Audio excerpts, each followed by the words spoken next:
So what is up, Africana fam? It's your girl Young Africana back at it again with another video. And in today's video, I am going to be showing y'all how I made this beautiful ginger wig from scratch. I'm going to show you the process of how I colored, how I made the wig from scratch, and also how I styled and straightened it.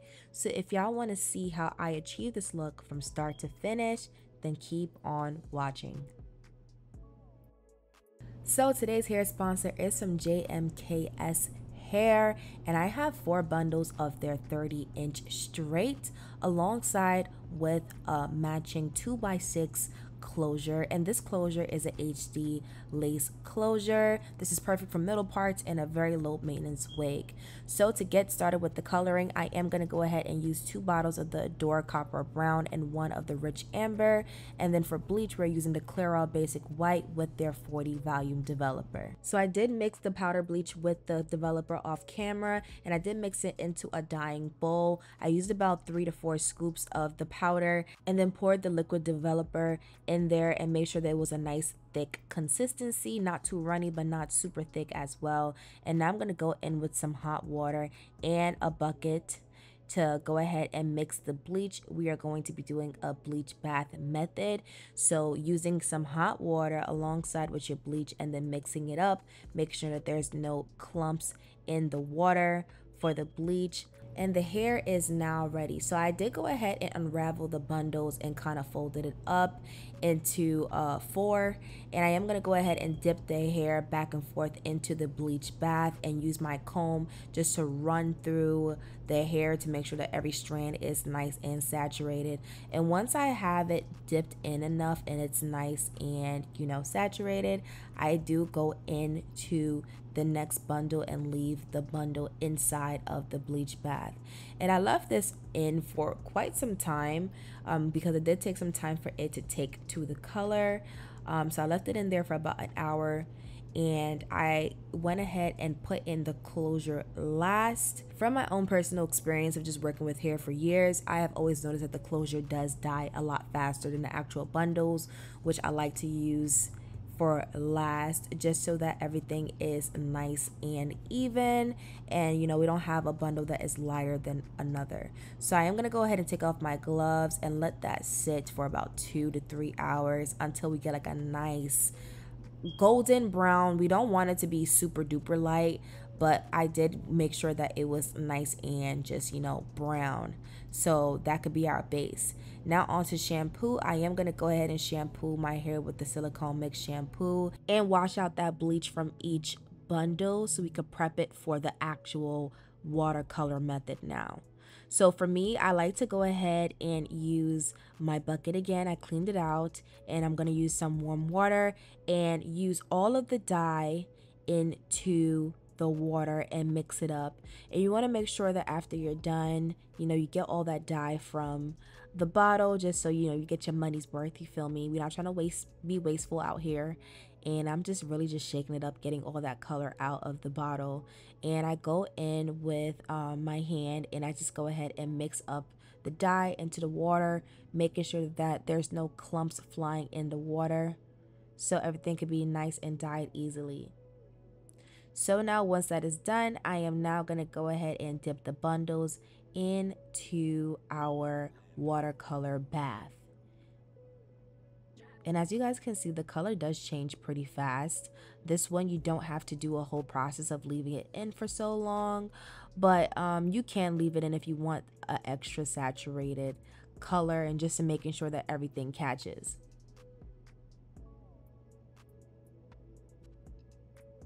And again, I like to save the closure for last, just so that the lace doesn't get extremely colored with the actual color. So now once that is done, I am going to go ahead and condition the hair now using my silicone mix conditioner. And I'm just going to go ahead and apply that on the closure alongside with the bundles and let it sit for some time. And I let it sit for probably about like 30 minutes and then rinsed it out.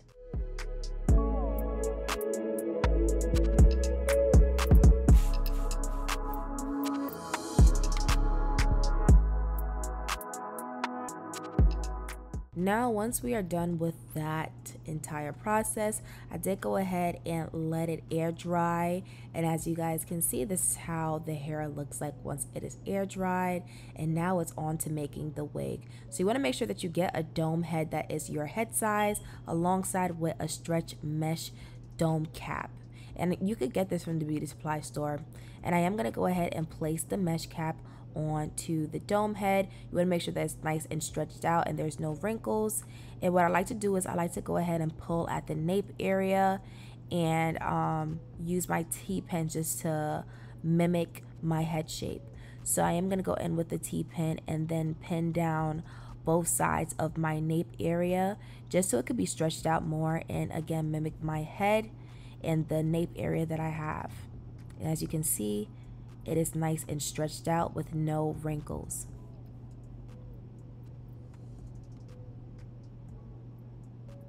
Now we are going to go ahead and work on the closure first. What I like to go ahead and do is cut off the front part of the perforated part of the closure, just because I want to kind of give it that frontal effect. And with the perforated part, when we are placing the closure on there, we are placing the closure a little bit in front of the actual wig cap, and the perforated part is going to show, making it look extremely wiggy. So I did cut off those parts just to you know, make it look more flush.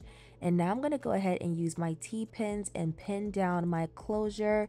You want to make sure that your closure is nice and straight and doesn't have any bubbles or air coming in between it. You want to make sure that's nice and flat. Now on to sewing. I am going to use a nylon thread and a curved C needle. And how I like to go ahead and use my thread is I like to do it at an arm's length and cut off the thread. And now I'm going to go ahead and wrap around the thread to create a knot.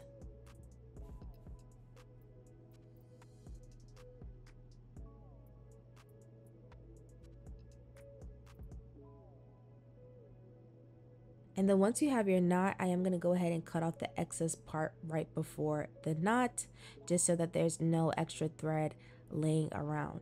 Now on to sewing our closure. I like to go ahead and start at the front first, and I like to work from side to side. So I'm working on one side first, and I am going to go ahead and sew underhandedly. So I am going to put the needle under instead of over, if that makes any sense. And what I like to do is I like to go ahead and use the thread part that isn't threaded yet, and I'm going to have the needle in between the two thread, if that makes any sense. I hope I'm explaining this very correctly, because I feel like I'm struggling explaining this, but you just want to make sure that you're sewing close together so it kind of creates this little bridge and that it doesn't unravel easily.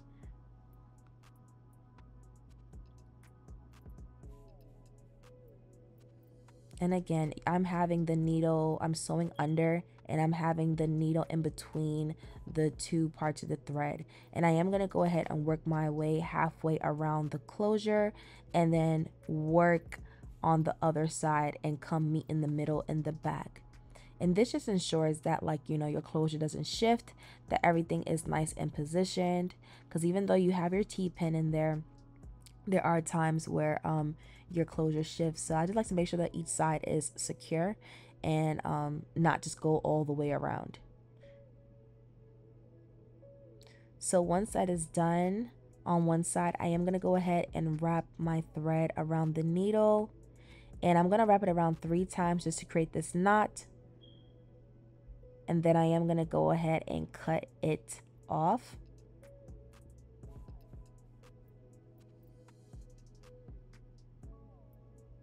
And I like to spread the thread apart just to make sure that it is nice and tight before I cut it off. And then I'm going to work on the other side.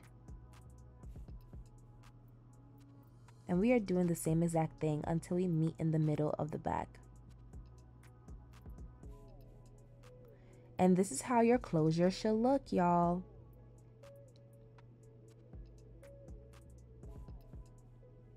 As you can see, the thread is nice and close together. There's no bubbles, there's no gaps or anything. And again, I don't know if I explained this in the beginning, but I did place my closure hairline a bit in front of the actual cap just to make sure that we have this frontal effect. But now on to tracing out our outline. I am using a silver Sharpie marker, and how I like to go ahead and start placing out my outline is I like to kind of go in a curved position, kind of following the grooves of the actual head.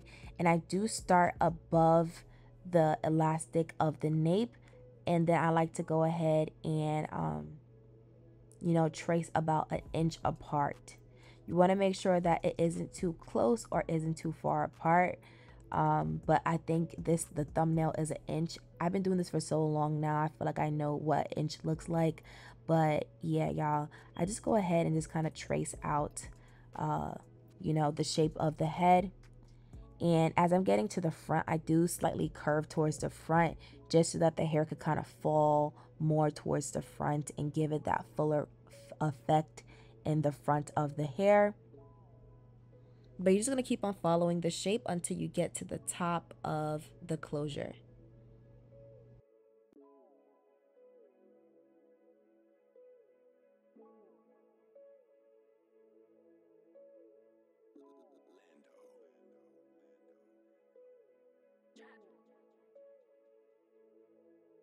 And overall, this is how the outline look.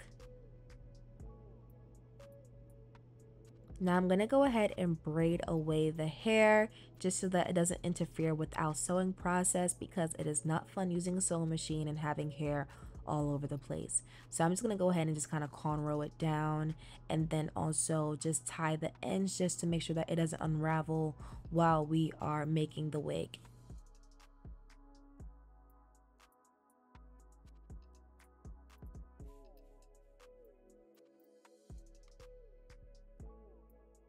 Now, the machine that I am using is the Brother sewing machine, and I am just showing y'all the settings that I have it on.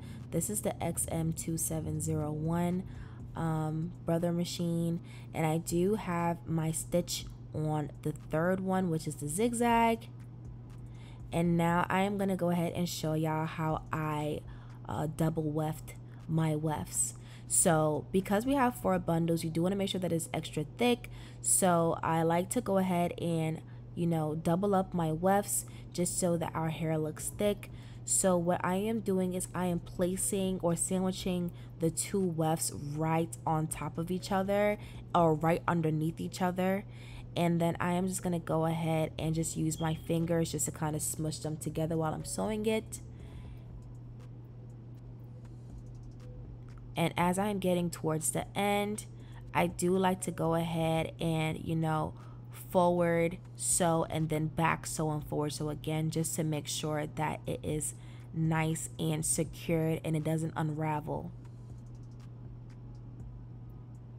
And this is how your wefts should look like once you double them up. They should be right on top of each other and nice and flat.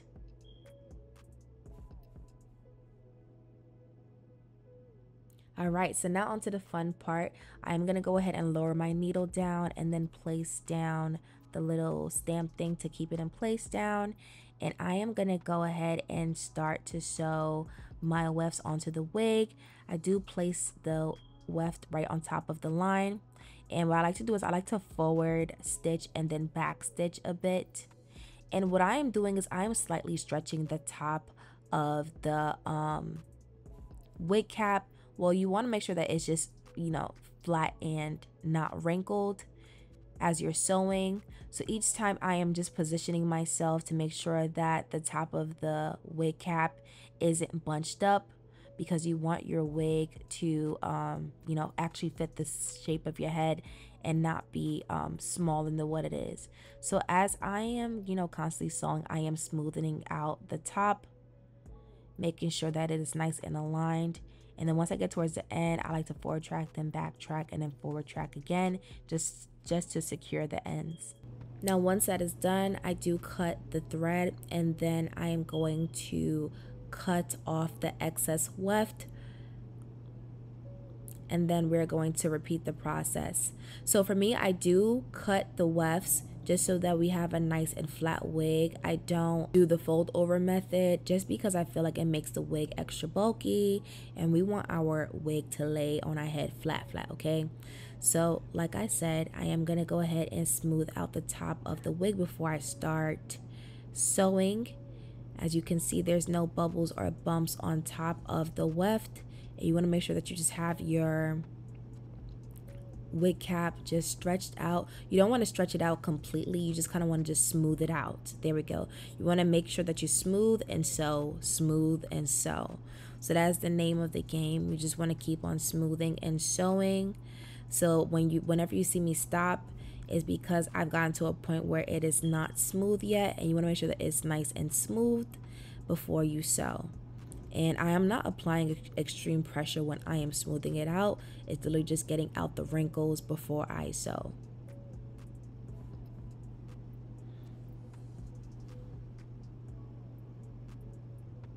And I am going to go ahead and cut the weft as I'm getting towards the end. And then as I am sewing, I'm going to go ahead and forward stitch, then back stitch, and then forward stitch again towards the end just to reinforce it. So I do that on both ends just so that the ends are reinforced. And then I'm going to go ahead and cut off the weft. And I'm just repeating this process until I get towards the top.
I finally reached to the last weft, or the last section that we need to sew down. And how I do that is I like to make sure that the weft is literally right next to the closure. There's not a single gap in between the closure and the last weft.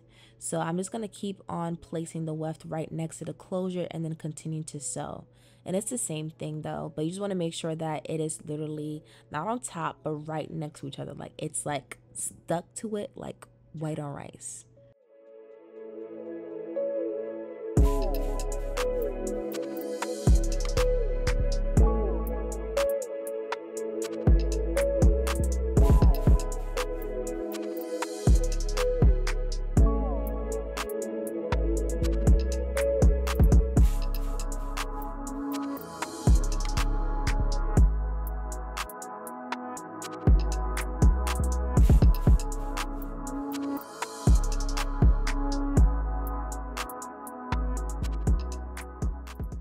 And as I get towards the end, I am now just going to simply just forward track and then back track and then forward track again just to reinforce those ends.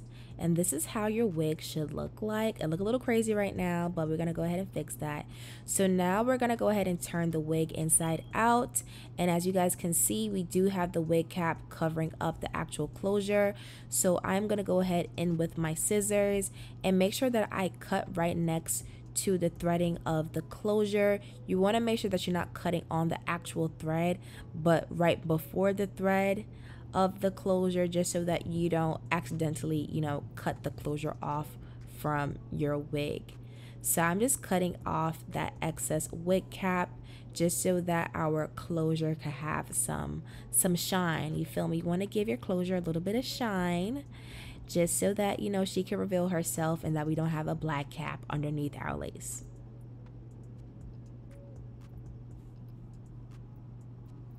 And this is how it should look once you cut it off.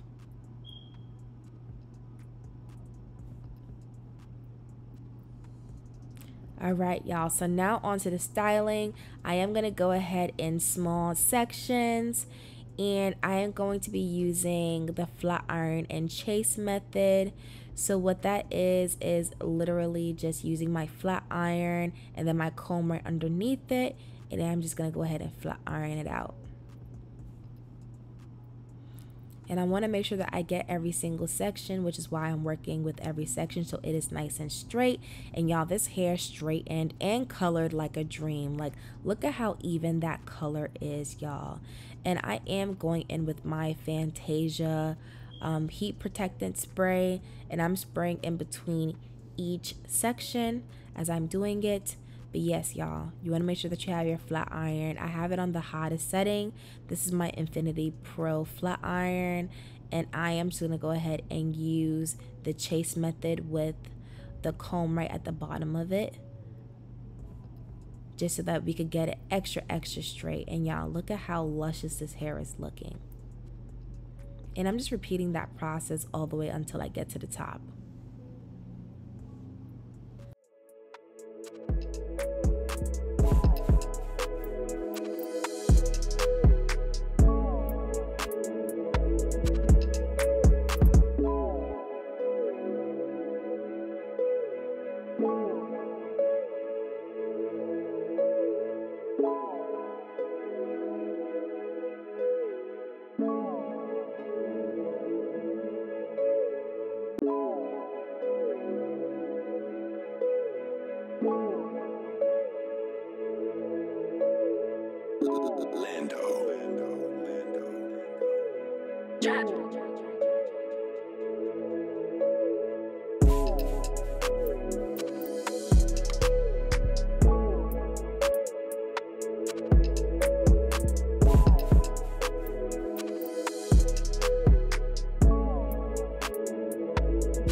Alright, y'all, so now onto the closure. I am going to use my Cara wax stick, and this just helps with flyaways and just overall just training the hair to be nice and flat.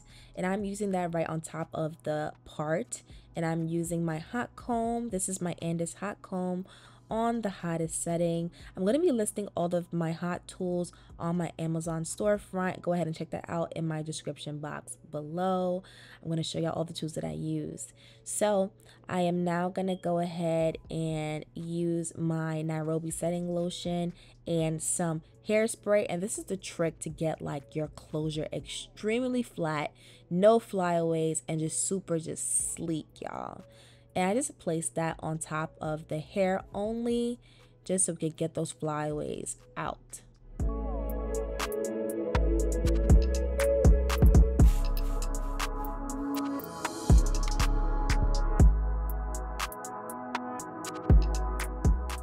And I just went in with a little bit of the hairspray in front, just so that we can have, you know, our little frontal effect. And I like to go in with my hot comb just to really kind of press out that front of the wig.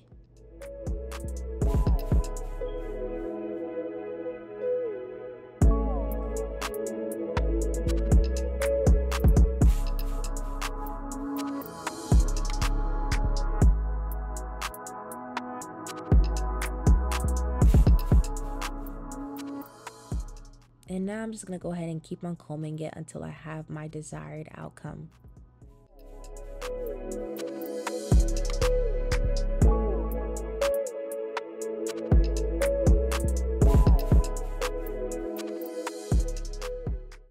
And overall, these are the finished results, y'all. This is how it looks like on the mannequin head. And I do plan on selling this wig very soon. So if you want to purchase this wig, go ahead and DM me on Instagram at YoungAfricana, or you can email me to inquire of, having this wig as a part of your collection. All right. But yeah, y'all, this is how the wig looked like. The hair is super thick, super luscious. It just looks so beautiful. And this is how it looks like on my head. This is me without makeup. I look a little crusty, but don't mind me. Y'all see how flat and laid this wig is, y'all. Like, she's that girl, okay? But overall, I hope y'all enjoyed this video. Like, comment, subscribe to my channel if you have not, and I will catch y'all in the next hair or makeup video. Later.